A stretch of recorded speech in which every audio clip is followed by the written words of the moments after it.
सबसे पहले शुरुआत करते हैं बालासोर ट्रेन हादसे से जुड़ी बड़ी खबर से। ओडिशा में बालासोर ट्रेन हादसे की जांच सीबीआई करेगी। जी हां, इस वक्त की बड़ी खबर, रेल मंत्री ने बालासोर ट्रेन हादसे की सीबीआई जांच की सिफारिश की है।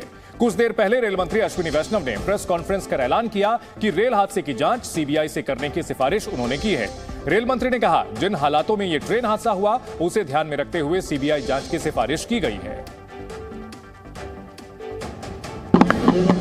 जिस सिचुएशन में ये दुर्घटना हुई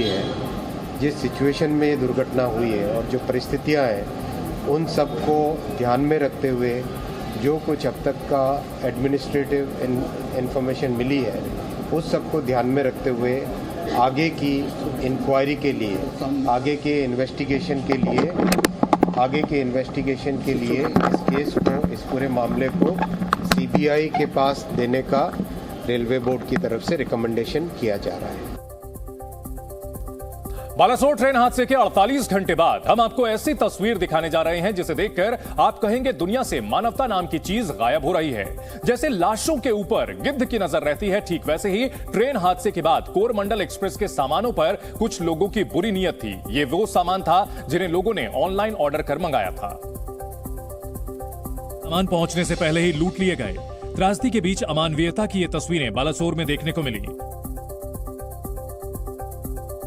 ये वो पार्सल वैन है जिसमें ना जाने कितने लोगों का सामान जा रहा था, लेकिन हादसे के बाद उसी सामान को बालासोर में लूट लिया गया।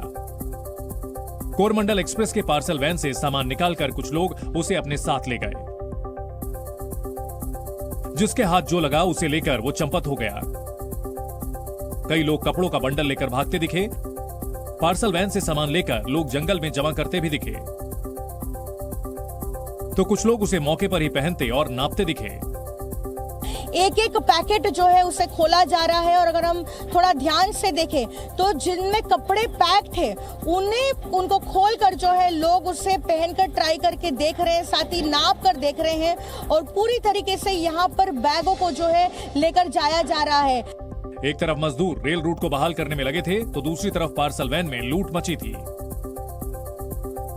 बालासोर हादसे के बाद कोरमंडल एक्सप्रेस के पार्सल वैन में जो लूट मची उसको लेकर सवाल उठ रहे हैं। पूछा जा रहा है कि आखिर पुलिस प्रशासन को यह लूट क्यों नहीं दिखी, क्योंकि हादसे वाली जगह पर काफी संख्या में पुलिस जवानों की तैनाती की गई थी। इसके बावजूद लोग न सिर्फ पार्सल वैन से एक एक कर सामान निकालते दिखे, बल्कि बड़े आराम से उन सामानों को लेकर पटरी पर चलते हुए दिखे, जैसे उन्हें पुलिस का खौफ ही नहीं।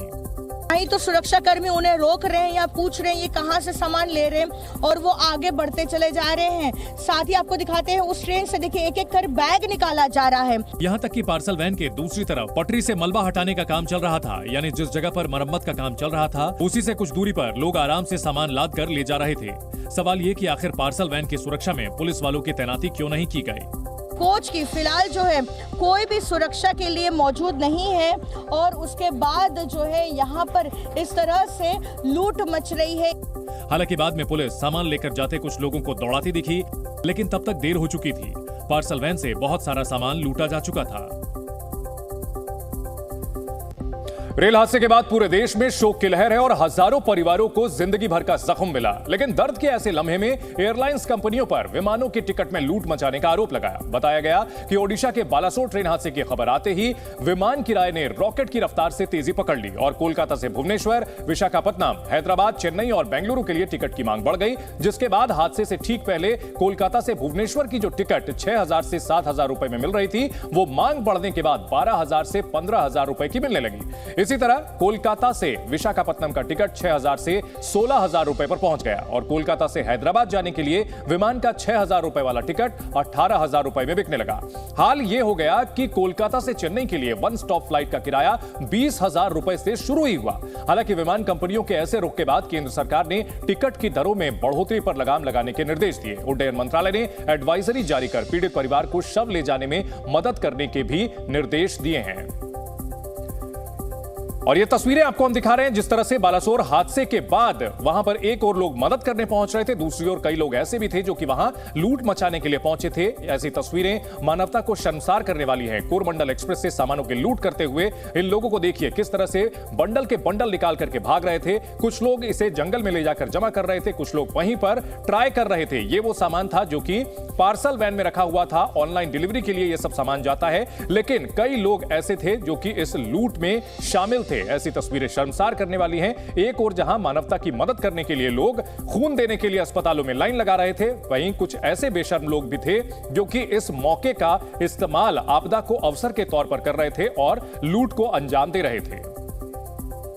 बालासोर रेल हादसे की वजह का पता चल गया है। यह खुलासा खुद रेल मंत्री अश्विनी वैष्णव ने किया है। रेल मंत्री ने बड़ा बयान देते हुए कहा कि हादसे की जांच पूरी कर ली गई है और हादसे के जिम्मेदार लोगों की पहचान भी कर ली गई है। Accident has been identified and the people responsible have been identified. So अभी कुछ भी कहना ठीक नहीं है. Let the entire thing be investigated by the proper investigating authority. रविवार को अश्विनी वैष्णव दोबारा हादसे वाली जगह पर गए थे। उन्होंने घटनास्थल का जायजा लेने के बाद कहा कि हादसे की जांच भी पूरी हो चुकी है और हादसे की असली वजह का भी पता चल गया है।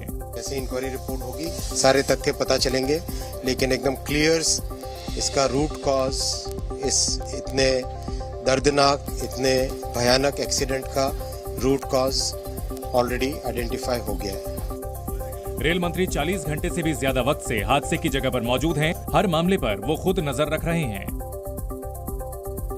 अब सवाल उठता है कि बालासोर रेल हादसे की वजह आखिर है क्या। इसका खुलासा भी रेल मंत्री अश्विनी वैष्णव ने किया है। रेल मंत्री के मुताबिक हादसे की वजह के पीछे इलेक्ट्रॉनिक इंटरलॉकिंग सिग्नल सिस्टम है। हालांकि उन्होंने हादसे की वजह का डिटेल ब्यौरा नहीं दिया, लेकिन इतना जरूर कहा कि यह हादसा इलेक्ट्रॉनिक इंटरलॉकिंग में बदलाव की वजह से हुआ। इस विषय में पॉइंट मशीन की बात है, इलेक्ट्रॉनिक इंटरलॉकिंग की बात है। इलेक्ट्रॉनिक इंटरलॉकिंग में जो चेंज किया जिसके कारण ये दुर्घटना हुई, जिसने भी किया, जिसने भी जो भी इसके कारण है वो इन्वेस्टिगेशन से निकलेगा। इलेक्ट्रॉनिक इंटरलॉकिंग सिस्टम वो होता है जिसमें ट्रेन का ट्रैक तय किया जाता है, यानी इस सिस्टम के जरिए ही तय होता है कि कौन सी ट्रेन कब किस ट्रैक पर जाएगी। रेलवे सिग्नलिंग में इंटरलॉकिंग सिस्टम बहुत अहम है। ओडिशा ट्रेन हादसे के लिए इलेक्ट्रॉनिक इंटरलॉकिंग में गड़बड़ी को जिम्मेदार बताया गया है। आइए आपको बताते हैं इलेक्ट्रॉनिक इंटरलॉकिंग सिस्टम होता क्या है। दरअसल रेलवे स्टेशन के पास कई लाइनें होती हैं। इन लाइनों को आपस में जोड़ने के लिए पॉइंट्स होते हैं। इन पॉइंट्स को चलाने के लिए हर पॉइंट पर एक मोटर लगी होती है। पॉइंट्स और सिग्नलों के बीच में एक लॉकिंग होती है। लॉकिंग इस तरह होती है कि पॉइंट सेट होने के बाद जिस लाइन का रूट सेट हुआ हो उसी लाइन के लिए सिग्नल आए। इसे सिग्नल इंटरलॉकिंग कहते हैं। इंटरलॉकिंग का मतलब है कि अगर लूप लाइन सेट है तो लोको पायलट को मेन लाइन का सिग्नल नहीं आएगा, वहीं मेन लाइन सेट है तो लूप लाइन का सिग्नल नहीं जाएगा। अगर इंटरलॉकिंग सिस्टम फेल हो जाए तब भी हादसा होने का चांस कम होता है, क्योंकि इंटरलॉकिंग सिस्टम के फेल होने पर सभी सिग्नल लाल हो जाएंगे और सभी ट्रेन अपनी रूट पर खड़ी हो जाएंगे। इसे फेल सेफ सिस्टम कहते हैं। इंटरलॉकिंग इलेक्ट्रॉनिकली यानी कंप्यूटर के जरिए या फिर हाथ से लीवर खींच करके की जाती है। इंटरलॉकिंग किस तरह से काम करती है और कब सिग्नल ग्रीन होता है, इसकी डिटेल रेलवे सिग्नल के प्रिंसिपल एग्जीक्यूटिव डायरेक्टर ने दी है। सिग्नल जो है इस तरीके से इंटरलॉक होता है, जो इंटरलॉकिंग वर्ड आप लोग यूज कर रहे हैं उसको यहीं से लिया गया है। इस तरीके से इंटरलॉक होता है कि आगे की लाइन ऑक्युपाइड है नहीं ये पता चल जाए और पॉइंट उससे सीधा ले जा रहा है या उसको लूप लाइन में ले जा रहा है ये पता चल जाए। तो जब पॉइंट सीधा ले जा रहा है और आगे का ऑक्युपाइड नहीं है तब वो सिग्नल ग्रीन होता है, और जब पॉइंट लूप में ले जा रहा होता है उसे और लूप लाइन क्लियर है तब वो सिग्नल येलो होता है और उसका रूट दिखाते हैं कि ये दूसरे रूट पे ले जा रहा है। तो ये इंटरलॉकिंग बेसिकली काम करती है।